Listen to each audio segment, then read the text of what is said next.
What is up, Wizards fans? Welcome into another Believe in Wizards podcast. I'm Modderno. He's Jahadi White. We've got a lot to talk about here today. We took a lot of listener questions here, so this will be more of a mailbag episode. We got a few topics to get to, before we get too far into it. But first, we're brought to you by Stateside Vodka and their Surfside Hard Iced Teas and Hard Lemonades, and BetOnline. It's the world's most trusted betting platform and a number one source for online betting in 2025. Whether you're a seasoned fan or first-time bettor, BetOnline is your ultimate game day companion. With the largest selection of odds on everything from football, NBA, college, and more, every touchdown, every three-pointer, every hat trick, BetOnline has you covered with odds, stats, and more for every game, every play, and every win. BetOnline, the game starts here. All right, so Jahadi, the other night they played the Dallas Mavericks. At one point in the first half, they were down 58-25. That was with about 7 minutes to go in the second quarter. That's not the first time that's happened in the last couple weeks. And the final score ended up being 130-108, and that was really like some garbage time. The Mavericks let them make it look a little bit more respectable. When you're in a game and your team is down 58-25, what is that huddle like? Like, how are guys treating that during the game? Do you just kind of shrug that one off? Are people pissed? Like, walk us through that a little bit. I mean, I don't think people are pissed. Things are what they are, at that moment. It's nothing, it's nothing you can do other than just trying to fight back, fight back and get the win, try to get some sort of respect back in the game. Yep. Sometimes what happens, it breaks individuals down, team concept and team chemistry down. Mm-hmm. And in those games, things start happening where everyone, look, I'm already down this much. Let me just try to go for 30. That does happen a lot. Sure. But, I don't know how much losing affects a competitive player. Yeah, for sure. And most players in the NBA are competitive. Mm-hmm. But, now the Wizards have seen a lot of losing. But the difference is at least they've seen that, some competitiveness. Exactly. And even with the losing, you do see some progression in certain aspects of just the game itself, individual's game, and the team game itself. You do see progression. Yeah. In this case, none of those things existed, and it was just losing.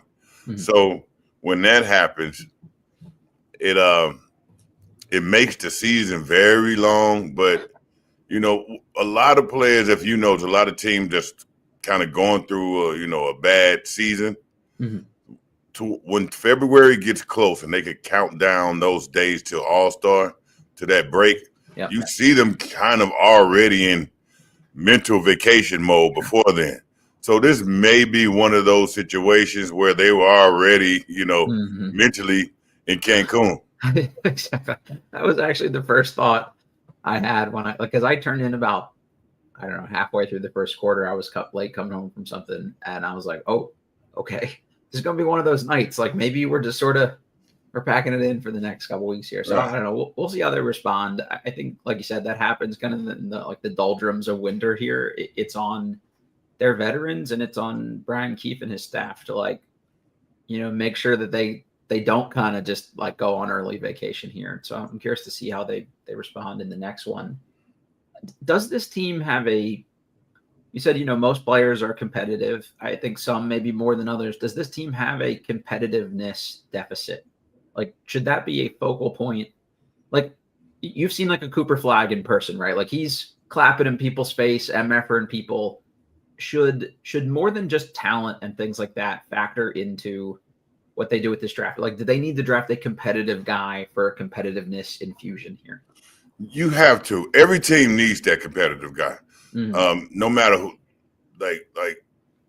who he is or what, because sometimes a competitive guy can bring some extra stuff to it and hurts the team. But in the end of the day, it's impossible to trade competitiveness for something else, right? So like a Draymond Green, the Warriors without Draymond Green would completely be a different team, right? Drew Holiday, right? Mm-hmm. Those guys that's super competitive, clap in your face, automatically takes on the entire team, takes on that personality instantly. Yep. It always happens, right? if you have a guy who just rah competitiveness, get a stop going, it's clapping in the face, especially if it's somebody who's been there a little bit. Like it's not a rookie, or it's tough to do it with a rookie, but he can still bring on that same impact. Mm-hmm. But a guy who's been around a little bit longer, that's bringing that fire, like fourth, fifth year player that brings that fire and competitive edge, it's infectious. It's the quickest infectious thing in basketball. You look at even like Houston with Dillon Brooks. Like Dillon Brooks, there was some. Is he kind of too wild with some of the stuff he did? But like Brooks has definitely added a little extra, fire to that group. Obviously, Ime Udoka has a lot to do with it. Their young guys are just getting more talented, but they definitely seem to have a different mentality as a group here when they've added some of those guys. Fred VanVleet doesn't take shit from anybody. Like I think that was a thing that they prioritized with the people they added. Well, it's great when you get it from a player, right? I think one thing you never seen is a coach take on a player's personality, but you always see players take on coach's personality. Right. So now, especially if you have a guy like a Dillon Brooks, right, where you say, it doesn't take much, So it's, that helps your team out a lot. But it's also tough for a team to be like, okay, we have Houston tomorrow. We got all these guys who can slashes, scores, but then we got this dude, Dillon Brooks, who now I got to worry about keeping my sanity. Mm-hmm. Staying in my head, like who can really rattle me and take me completely out the game over some bullshit that really not basketball, exactly. But it's the mental part of the game. Yeah, I'd like to see that be like we've got nice guy veterans with nice guy rookies. I'd like to just see a few more MFers on the team, and we need MFers. I don't feel like we have MFers, and I'll be honest with you. I think our biggest MFer that's people wouldn't expect is actually Bub Carrington. I think so too. Yeah, right? We talked about it in the preseason. He was that guy in training camp, and it's like the rookie shouldn't be that guy.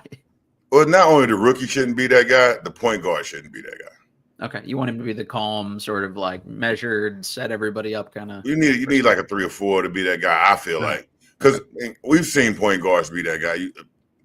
Case in point, Chris Paul is that. Yeah, and Russell he's good at leading the team. Yeah. But the reason I say a point guard shouldn't be that guy because a point guard has to serve so many purposes already, right? It's a lot to ask. So it's not only a lot to ask, it's the team.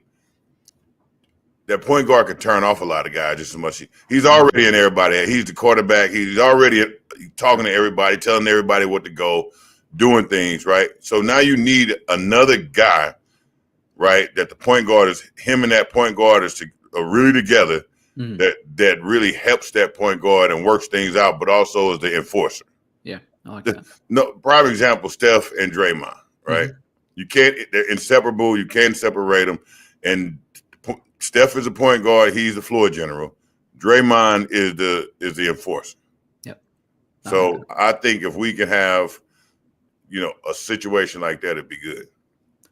Yeah, I think that's something the longer the season's gone on, I'm like, all right, that's the next ingredient. I like to see them. Like talent is good, athleticism is good, but I'd like to see a few more guys where I'm like, all right, that dude's crazy.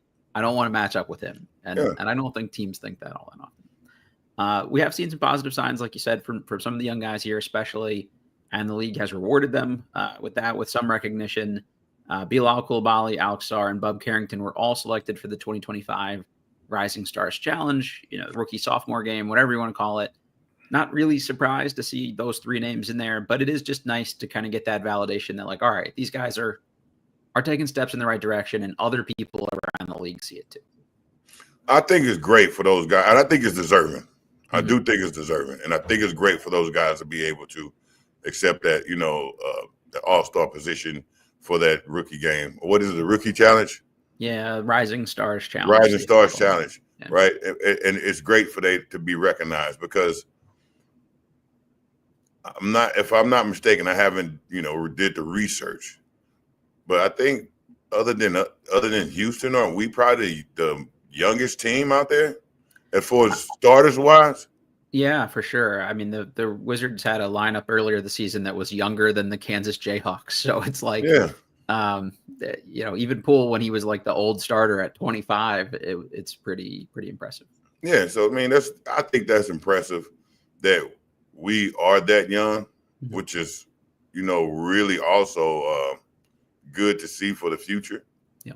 Right. If you really look at this in big picture, and be like, for beyond the current moment, it's really good. And for not only for us to be that young, but also have that much talent in those young players to the point to where we have what for as rookies, 2 starters. Yeah, 2, sometimes 3. Keyshawn gets in there every once in a while. And then you'll be like, Bilal is still young. Poole is very young. We got a young team. Like I still kind of consider Koulibaly a rookie this year. Like he missed half of last year. He was ahead of the curve last season. So like to me, this is the real rookie year. I'm not worried about him till year 3/4 for real. Yeah, same. Kyle Kuzma is kind of the biggest story right now with the Wizards. Had a good game individually a couple nights ago, and then afterwards he got asked by Josh Robbins of The Athletic, I believe, why he had his best game of the season. And he said he made a conscious effort to be more assertive. I think today I just decided to be myself and not really just try to fit into everything that we're doing here, and just really played in the moment. I think my mom helped me out with that. I saw her today. Then he was asked to elaborate again by Josh. Kuzma said, I mean, just not trying to fit into what we're trying to do here, just being more assertive, demanding the ball, not just going out there and trying to let people develop, just playing my game. I was kind of like fine with all of it until I wasn't worried about people developing thing. Because to me, that's really like a shot at, they've asked me to just kind of stand in the corner and not do my thing and like let all these young guys get touches. And that's almost like kind of like a veiled threat to me of the organization of like, I'm going to like call my own number more, and do more of this because I'm not rocking with, I'll just let your young guys develop. And then that really is what the Wizards need to be prioritizing this year. Kuzma getting 35 a night after the trade deadline, if he's still here, does them no good. So if that's what he's focused on, is getting himself going long term, I think that might be a time for an amicable split at the very least. I don't know, Jahadi, how did you take those comments, I guess? I take them just how he said them. Like, in the end of the day, I feel like Kuzma has been numb, just kind of a zombie. Going through the motions sort of deal. Well, no, I think more than going through the motion, but yeah, the process has put him into a state of going through the motions. Okay. Right? Just being a zombie, right? So, it's tough when you were the biggest name, the biggest star, the organization treated you like red carpet, kissed the ground you walked on, all that, and that happens. And soon as things change, all of those things change, right? You're not the face of the team anymore. Now the thing's going to silent. They're saying hi, Kuzma, instead of walking up. Hi, how you doing, Mr. Kuzma? Instead of walking up to you, shaking your hand. What do you need? Things change instantly, and it's like dating Taylor Swift and then breaking up. Like you became a star when you dated her, right? Yep. That's like how it is when you become the man on these teams. But Taylor Swift also has the power to, when you leave her, you might not be that same star again, right? And now you're like, oh, and reality kicks in. So I think that's what happened to Kuzma, right? And when that happened, you can kind of just go into that shell, and you kind of become numb. You're just moving around, and I looked at now. I felt like I was just looking at a guy just in a shell, just kind of being a zombie, not really caring. It's not that he didn't care about the organization. He knew, okay, they want to get rid of me. Now I'm in this stage where I'm just in limbo. I'm somewhere where they don't want me, and I can't go anywhere where I'm wanted, right? So he started just kind of being there. Now, what's good about it? Feel like, okay, but I'm still going to do what they ask. Let me develop the young guys, because that's the pecking order. That's how it's supposed to go. But so when he said that, I just focused on me, he basically just said I had to remind myself who Kyle Kuzma was. I can be the guy if I. Right. I got to go back to the old Kyle Kuzma to when I became the guy, when I was fighting for my contracts, when I was trying, like, I was making sure I was getting mine. I was making sure I was trying to be the best player. I was making sure I was getting, So all he did was say, like, my mother helped me go back and flip the switch and say, be the person that got you here. Yep. And all he was saying is, instead of doing all the things that the organization is telling me right now, I just had to put my mindset in this place of where, let me go back to the person that I was that got me here. Mm-hmm. And I think that's what he meant. And I'm cool with that, right? Like sometimes I think, especially if you go to like a player-friendly NBA coach and just like, hey, coach, like, I need this one tonight or something. Like they're gonna rock with their veteran guy. Like, so I'm not afraid. I'm not worried about him doing that in a vacuum. But he came out similarly aggressive in this Dallas game, and it did not go as well. And finished 3 for 11 in 21 minutes. And they were kind of blown out before, the need to keep playing him anymore. So it didn't really work the second time he tried it, which is a little concerning. If I'm a team considering trading for him, I don't know that I love the idea that he had to take, the 20 shot kind of game to get himself going. And is that the guy, or 24 shots, I guess, is that the kind of guy I'm going to trade for to fit into my contending team? Because that's what you're going to ask him to do. Like, no one is bringing him in to be the number 2 guy. So I'd worry about that a little bit. Yeah, I do too. I don't think this is against the team, but I do think it's more for his sanity. Yeah, that makes sense. Than it is for the team. Sure. And sometimes as a player, you got to choose your sanity. Yeah. But at the same time, he's still helping the other players out. He's still being a vet. He's still teaching them. But I mean, this is basketball is a business. Right now, Kyle Kuzma is kind of in a unique space to where his name is not ringing bells anymore, right? Mm-hmm. His value is not where it used to be. Yeah. So, do I now want to go into, the second phase of my life? Mm-hmm. Or do I now want to fight for myself? I just feel like he's trying to fight for him. Yeah, I get that too. And I think if you can show, hey, I've still got this in me, it helps other teams that are going to trade for you say okay, he's still got the juice. Maybe if we get him in a better situation, we get this Kyle Kuzma. Just got to do it the right way. Got to be efficient. Can't totally break the game plan. And believe you me, the team that he scored that 30 on, they remember that. Mm-hmm. They saw it. The organization saw it. The scouts saw it. So sometimes those 30 situations when you do score those 30, you're doing it on purpose with certain teams. Yeah, that's a good point. Yeah. That's Bradley Beal was the on the team he played. I don't know if there's any love lost there or something too. Could be a little something to that. You mentioned what he's doing off the court for the team, and we hadn't heard quite as much about him doing mentor-y type stuff this year, but got a good example the other night. Bub Carrington shared that Kyle Kuzma gave him some good advice. Said, Kuz told me to study guards' early quarter and late quarter tendencies. It helps me because most guys are rhythm guys who do the same thing multiple times. It gives you an advantage in guarding them. I loved hearing that, and I think that's great. Kyle Kuzma talked early in his Wizards tenure about how much studying film with LeBron and Rajon Rondo really helped him see the game. And any of those lessons that he can translate on to this next generation here, I think is valuable. And he does have championship experience and things like that too. So it's good to know that those still, kind of things still are going on behind the scenes, even though we haven't heard about him as much this season. And that's not just being a vet. Mm-hmm. That's advice, right? That's a vet should give a rookie advice. Sure. But listen to that advice. That's sound advice. That's that's career changing advice if you understand it and you can really process that and add it to your game to the point to where it becomes a cheat code. Mm-hmm. Yep. No, it's well said. That's not only helping Bub, that's helping the entire organization because of the type of advice it is.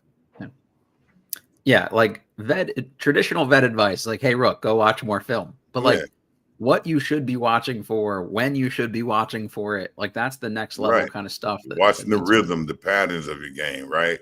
So now not only what that's telling Bub is not only to look for that, understand a good guard is also looking for that for you.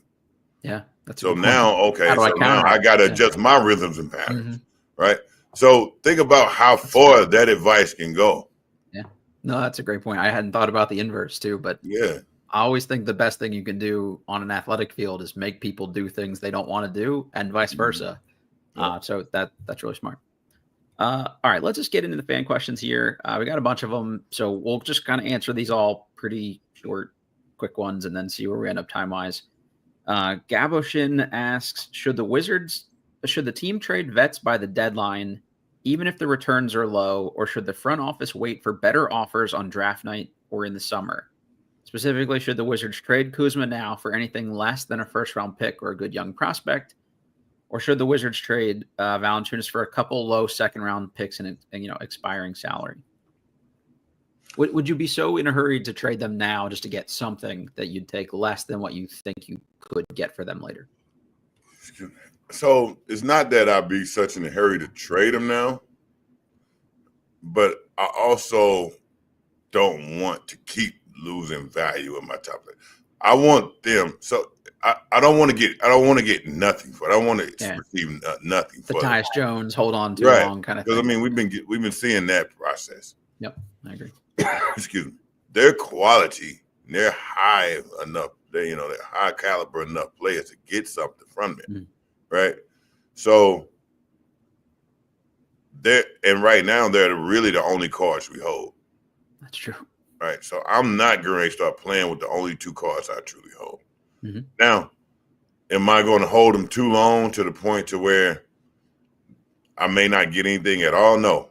But I'm not now just going to just give my card two. That's only two cards we hold. Yeah. We got to get that's our only power right now. Yeah. Yeah, they can't keep trading the semi-young guys to try to get your draft picks like they did last summer. So I'm totally with you. Yeah. It's like trade deadline chicken, right? Like you're kind of gambling a little bit here of, well, I could take, 2 first-round or 2 second-round picks for Valanciunas now, or I could hold out for 2, better second-round picks at the deadline, over the summer. Like, is that really that much better that it's worth the risk of getting nothing? And that was, what we saw with Jones. They didn't trade him for 2 second-round picks because they thought they'd get more for him, and they ultimately ended up getting nothing. So, got to pick your poison here a little bit. Riley asked, does Jahadi think that Keefe is an alpha type of coach that demands respect from players? I don't know. I don't think it matters. Okay. See, that's what people really don't understand with coaching. Most coaches aren't alphas. Think about it. Give me go through the whole thing. I mean, you got Pop, who was an alpha, right? In the sense you have coach at Houston that may be an alpha. He's got a little of that, but he was like not an alpha player too, which is kind of interesting to see. It was not, right? He was like a role player. It was surprising. Happy junkyard dog type. But but that don't mean you didn't know his personality, That's true. Yeah. So, but you Umi Adoka, right? So, but my whole point is, as players, it's about respect, right? So, it's we respect. Okay, if a coach, say Steve Kerr, I can't say he's an alpha. I'm not saying he's not an alpha. Like but we respect that he's a basketball savant, right? So we respect, all right, your knowledge of this game, like how far, steps beyond you see this game. Do you see this game 6 or 7, 8 steps ahead, right? All right, so now I can trust your vision of the game. It's much better than mine, right? All right, so I can trust you as a coach in that sense, right? That or I can trust like T. Lue. I could trust, okay, your vision also is 2 or 3 steps ahead. And also you're a team guy, you're a player guy, right? You're one of the players. So I can trust that, the rapport we'll have is you're not just a front office upstairs guy. You're going to be like, hey, look, this is what's going on. Sure. Right?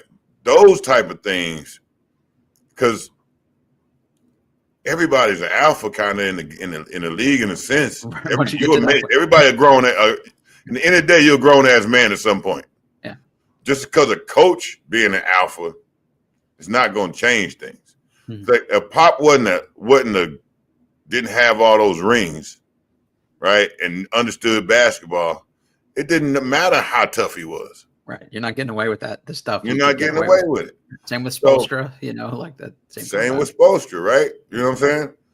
Same with Riley. Riley can be tough, even if he can be tough all he wants, but he has the resume. Yeah. The resume to back it up. So that's what that is. So Keefe, it's not about him being an alpha. You cannot lose respect of the players. You can't lose the locker room. And you don't lose the locker room by not being an alpha. You lose the locker room by being untrustworthy. When you lose a locker room by not following code.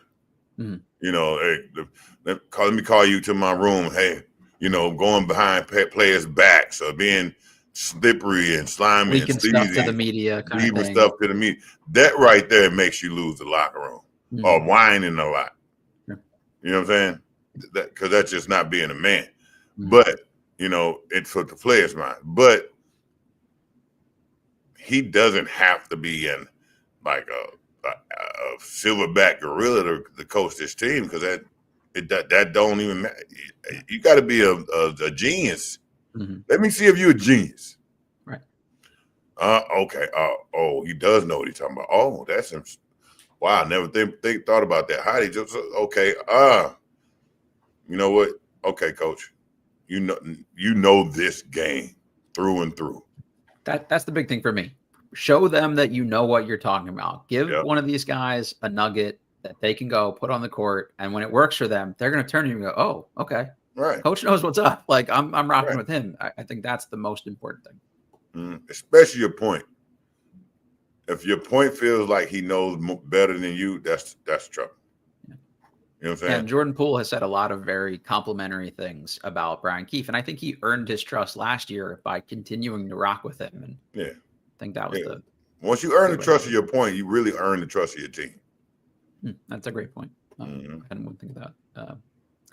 It never makes no sense. Over under 1 for the number of trades that the Wizards have between now and the trade deadline. Let's put it at 1.5. So I think there's at least one trade that happens for them. Do we think it's more than that?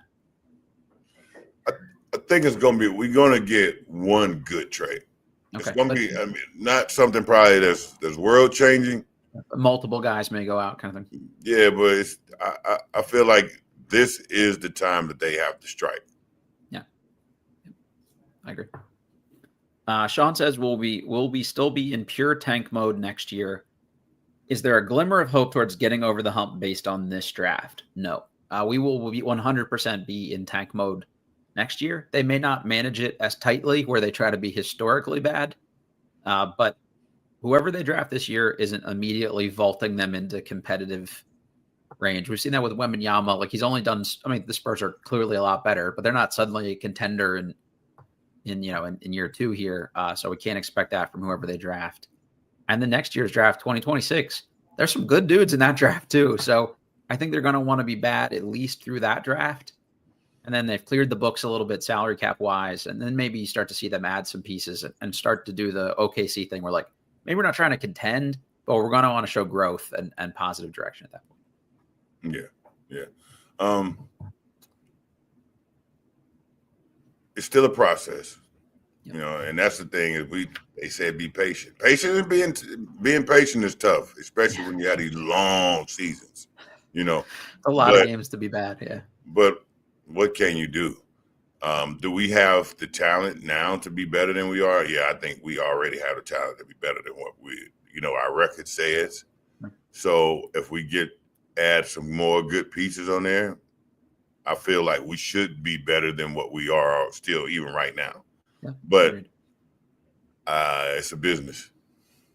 At the end of the day, it's a business. And if we really want to see the Wizards get to where we like them to be, you're going to have to play the business of basketball. Yep, I agree. And as fans, you're going to have to be patient and let the business of basketball happen. And it's going to look bad a lot of times. It's going to look like, what the hell? What's this ridiculous? What are they doing over there? They're trying to make something sustain for a long time going forward, which means you almost kind of had to break it down, kind of destroy a lot of it to build it back up. Mm-hmm. Yeah, you're playing the long game here. You can't cut bait early because this year sucked. Like, that's just for sure. Yeah, whether it's Cooper Flagg this year and AJ DeBonta next year, or Dylan Harper this year and Cam Boozer next year, like that duo is what they're looking for to kind of vault them in the next direction, I think. Derek asks, what are our all-time Hoyas starting fives? Oh, Lord. It's a lot of guys to choose from, which is a good problem to have. Yeah, and the thing is with that question, man, you leave anybody out. Right, somebody comes back to you. You leave. Then the Hoya, that's family, that's brothers, man. You're getting a call later if yeah, you leave anybody out. That's just, you almost had to say all of them. I mean, we know the top ones. There's a couple no-brainers. The AIs, the Alonzos, the Kimbays, the Patricks. But then you can't leave like the Othello Harringtons, the Jerome Williams outs, the Jeff Greens. Just so many, man. So I'm taking them all. I like it. There you go. That's a pretty good list to start from, I think, at the very least there. Yeah. Derek also asked, any roster moves for the Wizards before the deadline? This is going to be the prevailing wisdom here. Personally hoping we trade Kyle Kuzma for a bag of Doritos. Man. All right. Got to trade him for something, Derek. Hopefully it's slightly more than that. But yeah, I think a move is coming, like we just talked about on the last question. We can roll through that one. Yeah, no comment on that. Austin said, who are the likeliest trade partners for Kuzma and Valanciunas ahead of the deadline? I would have said Sacramento. Still made a lot of sense to me for Kyle Kuzma, but now if they're going to trade De'Aaron Fox potentially, maybe makes a little less sense. Valanciunas' name from the day he signed came up with the Lakers, so I would imagine that there's still some potential opportunity there for them to be somebody they circle back around to. But we'll see. I think it's. I wouldn't mind I wouldn't mind. Now, a good trade is both for Fox.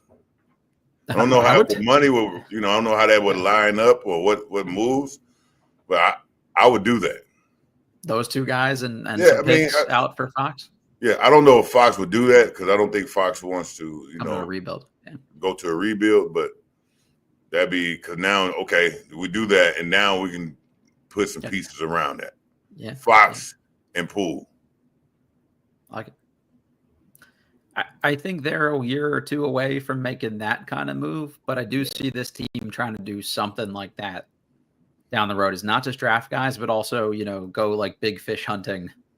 For a distressed asset or a tradable star or one of those kinds of things down the road. Mm-hmm. How would you grade Brian Keefe's performance as head coach so far? We talked about Keefe a little bit here already. We don't know, right? Like we don't see what's happening. Tough. It's tough. It's tough because it's a tough position to take. Yeah. If I'm Keefe, I'm like, I get to be a NBA head coach, right? And if this is my way to getting in there, great. I mean, I did my time to the point where, do I deserve this position? Possibly,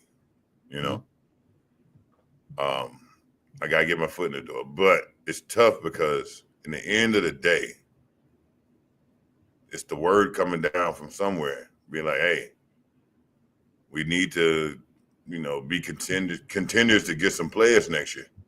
Mm-hmm. We need to be able to, get a high in the draft. And in the end of the day, no matter how you say that, that means we need to lose a particular amount of games, and that particular amount of games will kind of have to be very high.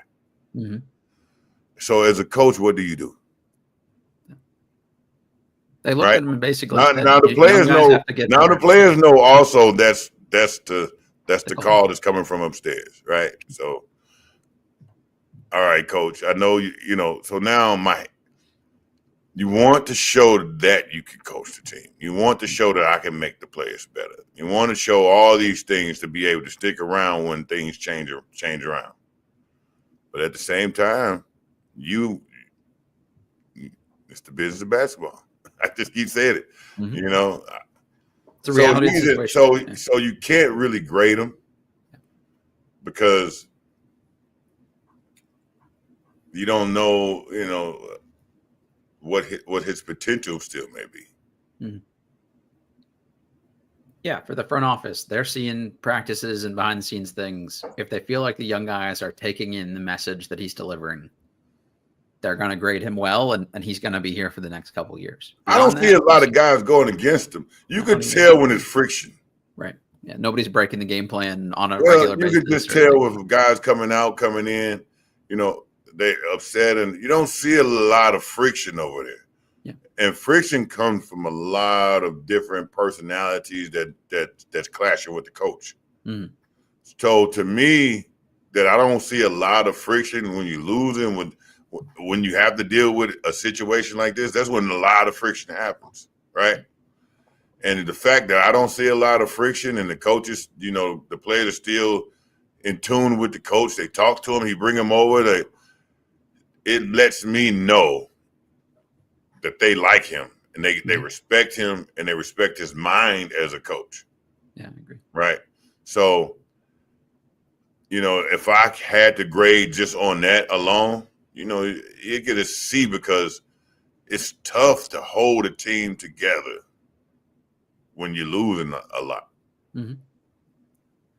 Yeah, they're still rocking with him. I think that's huge. And not to pile dirt on the guy after he's gone, but you could see with Wes that they weren't all rocking with him by the end. So it's hard to do. Professor Chaos asks, will Tristan Vukcevic ever get out of the deep end of the bench? That was the nice thing about them getting slaughtered by Dallas, is that he did get to play a certain amount of minutes, played 8 minutes in that game and scored 10 points in 8 minutes. Maybe they saw enough there that, you know, he'll get himself on the court a little bit more. He's been starting to show a little bit more in the G League here as time has gone on. So I don't know, maybe after the trade deadline, if a couple of these older guys are gone, you know, we get to that point, but probably not many this year. I just think just Tristan's situation alone is like an anomaly wrapped in a mystery and enigma type thing. Like, you know, it's the time that I seen him, I seen like it looked like he could be a game changer. Yeah. You know, but then now he's buried on the end of the bench. He didn't play well in the G League, so I don't know what he is. Yeah, neither do they. I think that's the problem. I don't know what he is. So now I can't even question how they see him. Mm-hmm. You know, I know what I saw, but now I can't question how they see him, because, you know, I'm not in the practices. You know, is he effective in the practices or not? You know, and so at the end of the day, you know, I have to go off what they see. Obviously, you need opportunity, but I always feel like to a certain extent, you know, players earn minutes. So if he's not playing a ton, it's maybe they're not seeing from him, you know, what they need to see from him. And maybe it's the opportunity thing right now, but, you know, we'll see after the deadline. If there is more opportunity, he still can't get on the floor. That might tell us all we need to know. In 5 games in the official G League regular season so far, he's playing about 18 minutes, averaging about 14 points, about 5 rebounds, about 2 assists, and about 2 blocks. So decent numbers and not a ton of minutes. It's still weird to me that on the go-go, he's still playing less than 20 minutes a game. That's where I'd be playing him 30 minutes a game and just see what's up. So maybe it's still an injury thing he's battling back from. Ahmed Evans asked, are Jahadi sons going to Georgetown? They need the help. You know what? Any legacy here? I would love to see him at Georgetown. Yeah. But it's their decision. It's always good to pass on Lincoln. And Georgetown looking good this year. They're looking much better than they looked, and if my sons could add to the turnaround of Georgetown, that'd be great. Because I love Georgetown. That's my school. It's my university. But in the end of the day, the game is so different now that the kids, I would like them to go somewhere that fits them. And I like Georgetown's system a lot. I think Cooley is doing a great job over there. I love how his system is. I love the type of players he's bringing in now. Same. I like the freedom that they're playing with. And it seems like he's coaching with a lot of freedom. Mm-hmm. So, Georgetown would be a great look for him. Having seen both of your sons play and having seen Georgetown, I think he would definitely, both of them would help them a lot too. Yeah. So I think that seems like a good fit. So, Brian Blaney or one of these guys on the coaching staff, give our guy a call here. Right. Let's make this happen. Hostway says, how concerned are you with Bilal's offensive game? Was very confident early in the season with the shooting and even saw flashes of mid-range pull-ups earlier.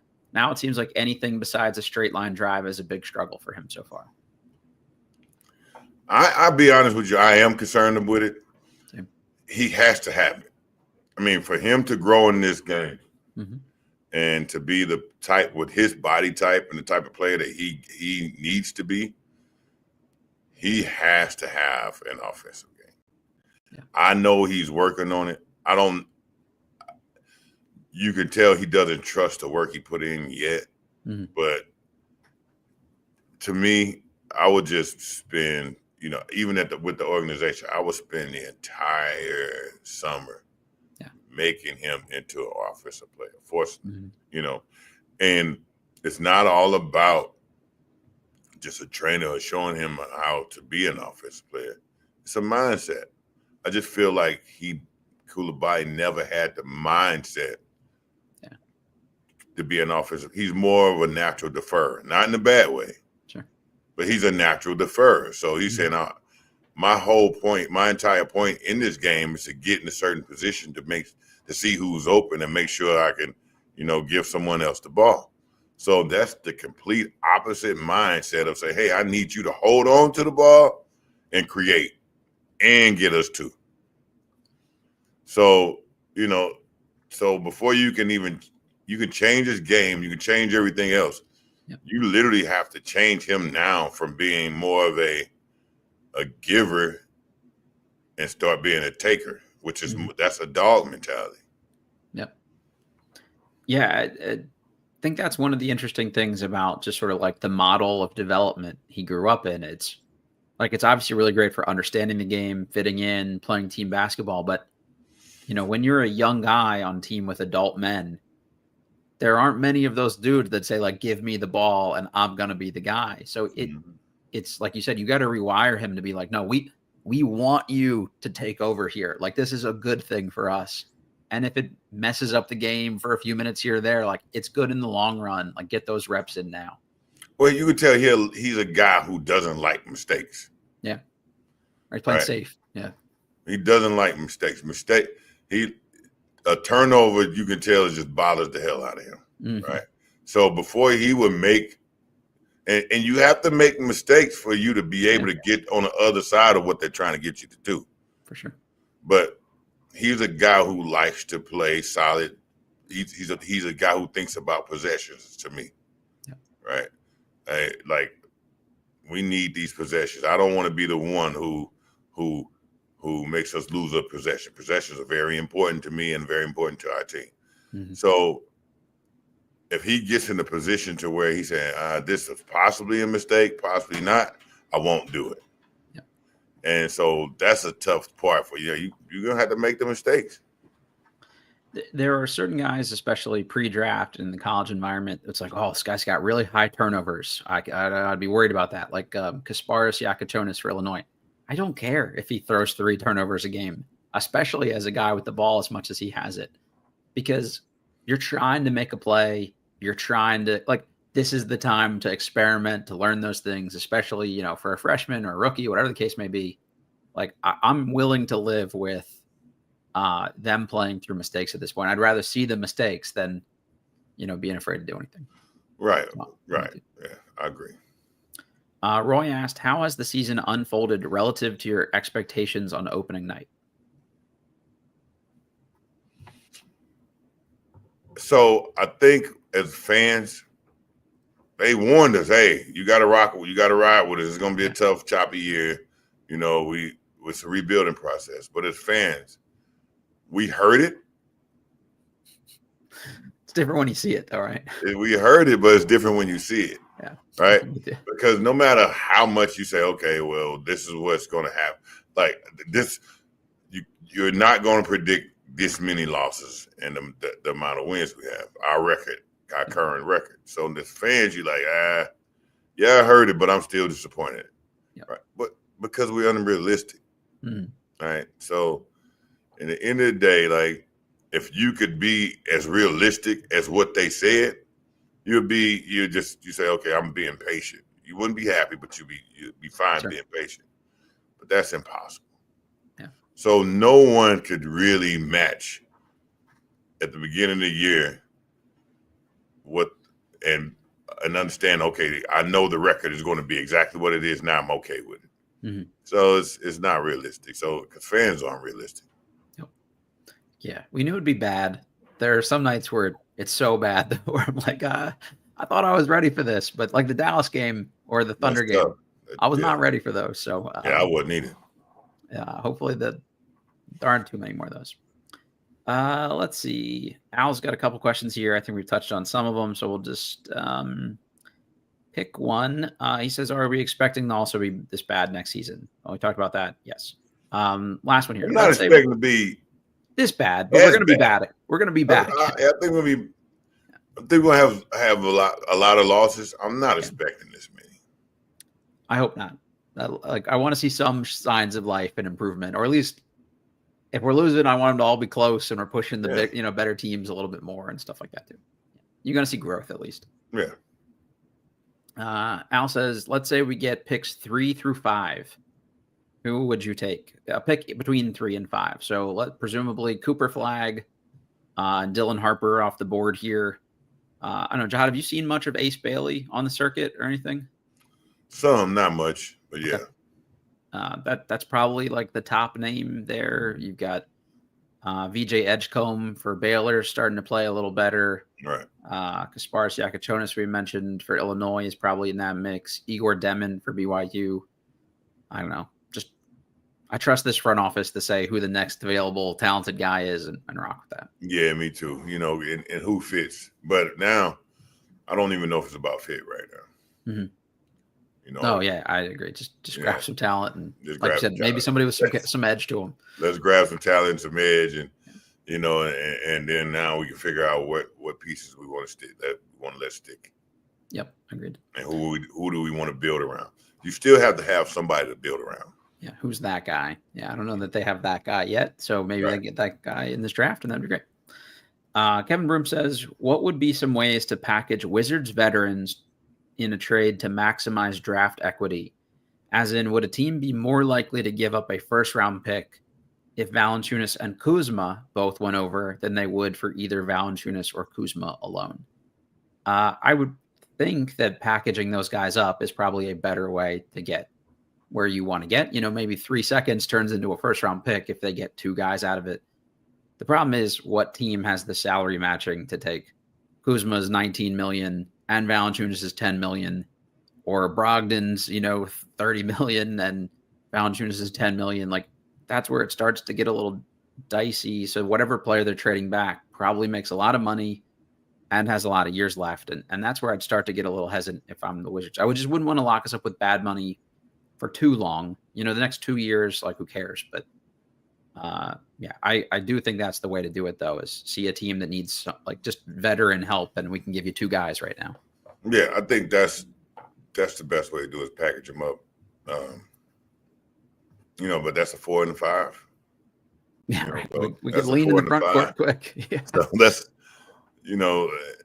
that's a tough package to take because it's a 4 and a 5, right? Mm-hmm. So, but which team needs a whole new front court, essentially? Yeah, exactly.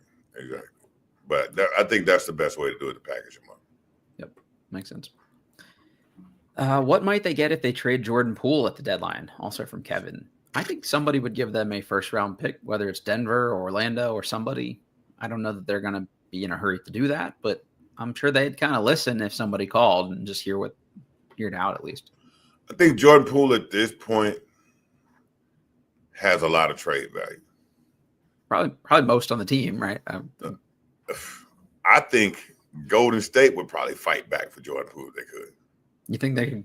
He and Draymond could get over it? I don't think they never get along.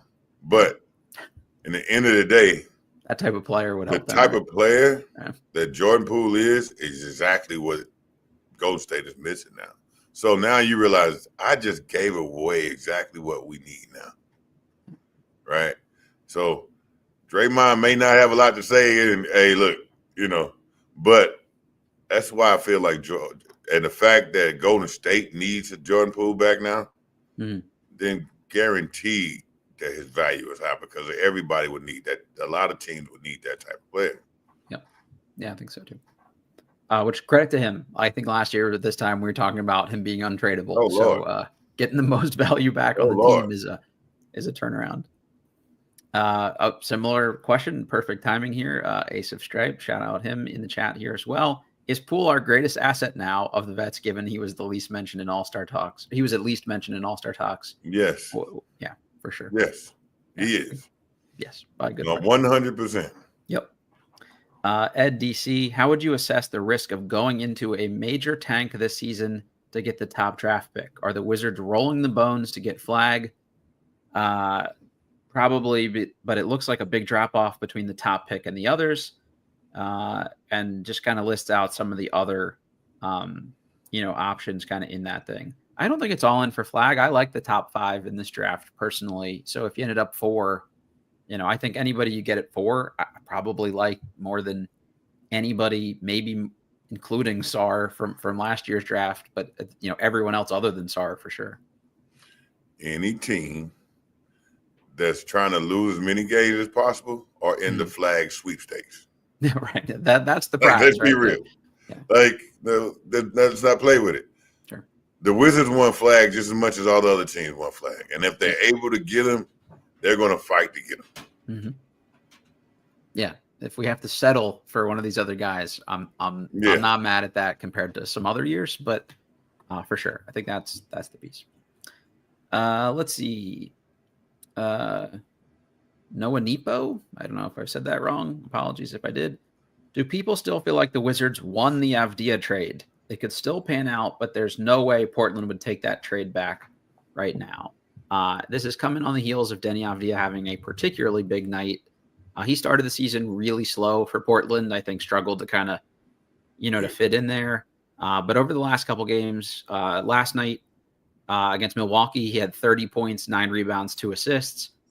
2 nights before that against Oklahoma City, he had 28 points, 8 rebounds, 8 assists. The night before that, 18 points, 5 rebounds, 4 assists, 4 steals. Like, dude is stuffing the stat sheet right now. But I don't know. Like, if he were 2 years older, I'd say it's a no-brainer for the Wizards because he'd gotta not be in their timeline or whatever. But he's also still pretty young. I like Bub. But I almost question, is there a world, Denny's still 24. He'll also keep getting better. Are we sure that Bub ever ends up better than Denny is right now? I'm not sure of that personally. So, I don't know. Denny is a special player. You don't get, it's tough. You don't get a lot of Denny's, I'm still not sure if we got what we needed from, with the trade that we got back, what we got back. So, I'm personally still a little bit sore over the Denny's trade because I think I don't see what came out on the other end of it like I thought I would, but and he still was a rising star. That's the thing. 24, getting better. We're showing immediate growth last year. I think it was a little too early to give up personally. And I would have found another way. That's That's independent of Bub Carrington. Like, I would have tried to find another way to get the 14th pick. I would have traded Kuzma last year to get that pick before I would have traded the 24-year-old. But True. If you want to make the argument that maybe Denny blocks some of Koulibaly's development on the wing or something, I don't know if that factored into it or not. But yeah, he's been good. DC Ball. Jahadi, are you worried about Alex Sarr's touch or feel with the ball near the basket yet? How much can something like that change over time? Touch around the basket? Yeah. I am, because it has to come. It has to, just because of his size. But, that's because he never had to be around the basket a lot. So, can you develop someone's touch? That comes over experience and time. Can you develop his touch better throughout the summer? Yeah. Yeah. But it's the same with Koulibaly. Like, it's all about mindset, Does he want to be around a basket? Okay, now does he want to really have feel around a basket or use his body? So, and go through all of the stages it takes to be able to kind of finish around a basket. It's not as simple as him just saying, "Hey, let me jump and finish around a basket." Yeah. He has to jump through bodies. He has to be, he has to, bang on bodies and still be able to finish. So it's more complicated than just that. So he first has to want to do it, but at the same time, it has to cheat. Like you said, he has to reset his mindset to be able to do that. Yeah, that's the biggest thing for me is I would be showing him tape. Like there was a play the other night that I tweeted about during the Mavericks game that it annoyed me a little bit. He had Kyrie Irving in, and I'm doing air quotes for anyone listening to the audio version of this, guarding him under the basket, and he threw up like a little floater, and he made it. But I would like to see him try to rip the rim off of the basket in a position where he gets the opportunity to do that. And a couple of people that I really respect on Wizards Twitter were saying like, oh, he doesn't have like the strength or athleticism yet to finish that strongly around the rim. It's like, he's 7 feet tall with a 9'2" standing reach, 30-inch vertical. He can dunk off vert anytime he wants to do it. Like, that's just crazy to me. But you could just tell he grew up watching Dirk and people like that, Right. Yeah, exactly. So that's okay. But like I said, it's that should be. He's supposed to be doing both. He's really supposed to be doing the things that the fans are asking right now. And then also he can extend this game out to the game he's playing now. Yeah, I agree. I'd rather see it go the other way. Now you're getting bigs, you got to work them in reverse. Mm-hmm. Yep. Yeah, there's a really good conversation about this on the Game Theory podcast with Sam Vecini, specifically about Sarr. Like, he was saying, I'd rather have my big man do big man stuff and teach him the other things than the other way around. Not anybody, but so many other players can do stretch big stuff. Stretch big stuff, Yeah, I agree. Let's see. DJ Milk. I'd like to know what Jahadi thinks is the best environment to learn basketball as an 18 to 23-year-old player. Playing against like older players. Go to YMCA, go wherever pro-am leagues. Yeah. Go to pro-am leagues and play against older players. He said from 18 to 20? 18 to 23, he said. 18 to 20. Well, after you 18, you pretty much already who you are. But still, you can play against more try to find veterans. If I'm 18, I'm trying to find NBA veterans to play against every day. It's still summertime. If somebody wanted to learn the game, just to learn the game, not even as a player, but whether it's like wanted to get a coaching or whatever, like what was that also still apply, I think, just playing against other people and learning on the court too? Coaching is more about networking than anything. Okay. So coaching is who do I know? So you have to start building a network in college and, and with a lot of your teammates are going to become someone. Yeah, that's a good point. So you need to, all your teammates and all the guys who played before you at the university you were with, and the coaching staff that coached at the university. Those are guys you have to keep networks with. Related to that, if anybody's interested on the Believe in DMV Hoops, the college pod, I just did an episode with Cade Cookson at George Mason. He's their lead student manager. And just talked about what that environment has been like for him to learn the game, get relationships with those coaches. So if someone's looking to get involved in the game, that's a good route, I think, too. Sorry, I didn't see the second part of his question. He has 3 options for us. So it's a young NBA player. Is it getting lots of minutes on a tanking NBA team, playing limited minutes on a good NBA team, or is it better to learn staying in college and getting more college experience? Getting minutes on a tanking NBA team. What was the second one? It's getting a lot of minutes on a tanking team, playing limited minutes on a good team, or staying in college. It's either the first or the second. So if you're getting the limited minutes on a good team, you're learning from a lot of vets. Okay. And now you're also being able to develop. Getting a lot of minutes on a tanking team is just as good sometimes because you're learning in real time on the fly. You're getting thrown in the fire, right? And so now you're learning, instead of learning from the vets that's teaching you that's on your team, you're learning from the vets that's killing you. Yep. Yeah. That's a good point. But, and so I think, to me, getting a lot of minutes on a tanking team is better than any of the other 3 options. Yeah, I think so. Other 2 options. I mean, it may depend on the person too, I guess, or what they need to work on, but I'm with you there. Bullet of Oz says, Kuzma's latest comments could be read as self-serving, throwing the team under the bus a little to give you a reason for his poor play recently. Does a team normally take this behind the scenes? Is it understood that you have to look at yourself? Any examples of this going poorly in the locker room? I don't think there's anything more to it. I don't see him being a big disruption or anything like that. So I think it's kind of I don't think he said anything bad. Yeah. It's just, I don't think he said anything bad, especially when you're getting like Bub Carrington's comment about him just right afterwards, right? Exactly. So right. I don't think it's going to be something that's going to keep going and turn into a big ball of, a big avalanche, but he didn't really say anything bad. Yeah.